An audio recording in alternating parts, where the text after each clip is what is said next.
po guys, magandang araw po sa ating lahat. Magtatanim po tayo ng Hawaiian po na pineapple. So ayan, bago po tayo magtanim, ayusin po muna natin yung ating pagtataniman. Ito po yung napili po natin na area guys, kung saan po tayo magtatanim ng ating pineapple po na Hawaiian. Yung diretso po. Ayusin, linisin po muna natin guys.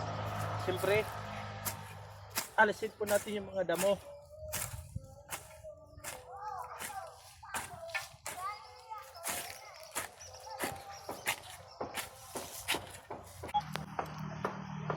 So, ayan po guys. Ayos na po yung ating pagtataniman ng ating pineapple. Ito po yung ating tatanim na materialis po. Ayan. Po. Ayan, nagmula pa po ito guys sa planetang Jupiter. Kaya malalaki po ang bunga nito. Ayan, kita niya po. Ayan. May mga ugat na po sila guys. Ayan. Kapag magtatanim po kayo ng pineapple, piliin nyo po guys yung suckers po, yung kanyang tinatawag na saha. Ayan, yung saha, yung dito po yan tumutubo sa bandang gilid po ng bunga. Hindi po yung crown ng bunga. Ayan, tignan po natin guys, tara. Ito po guys, halimbawa. Yung saha po, ito po yung saha or yung sucker po natin ay dito po yan tumutubo sa gilid.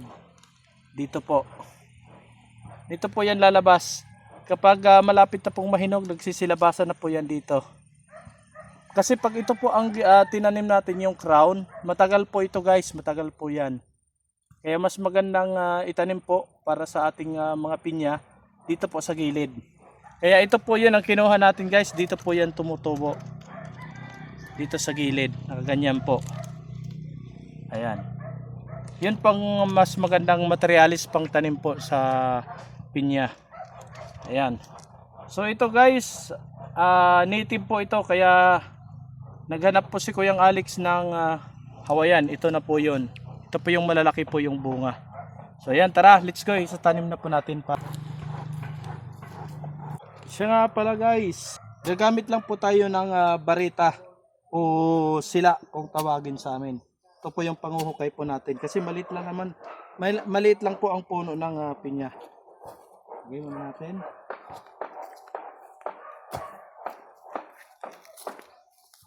So ito na po yung itatanim natin guys, yung ating Hawaiian na pineapple. Nasa 12 pieces lang po ito guys.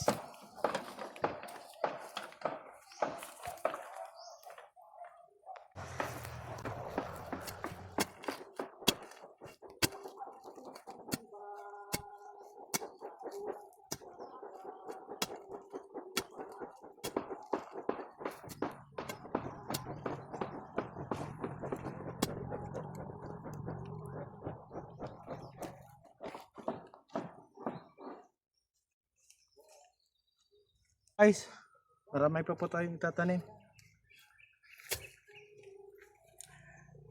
So ayan po guys, yung distancing po natin ng ating pagtatanim ng ating Hawaiian na pineapple ay nasa 1 meter po ang pagitan nila guys. Ayan. So ayan po guys, 1 meter po yung ano natin, yung stick na to. Ito po yung pagitan po ng ating pagtatanim. So dito po tayo magtatanim ulit. Okay po tayo ulit.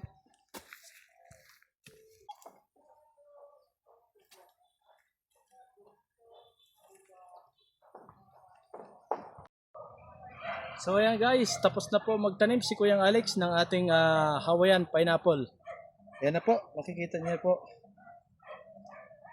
Ayan. Ayan, hanggang doon po guys. Ayan, tapos hanggang doon.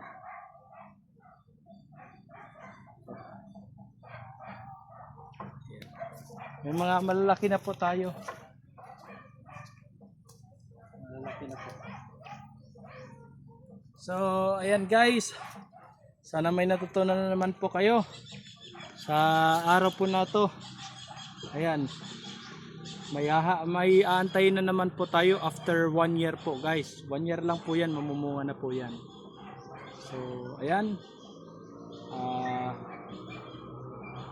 Pang okay naman po yung ating pagkatanim guys. Siguro yan na yan. So yan po guys. Maraming salamat po ulit. Ako po ulit si Kuyang Alex. Sasabi kapag may tinanim, may aanihin. God bless us all po guys and bye.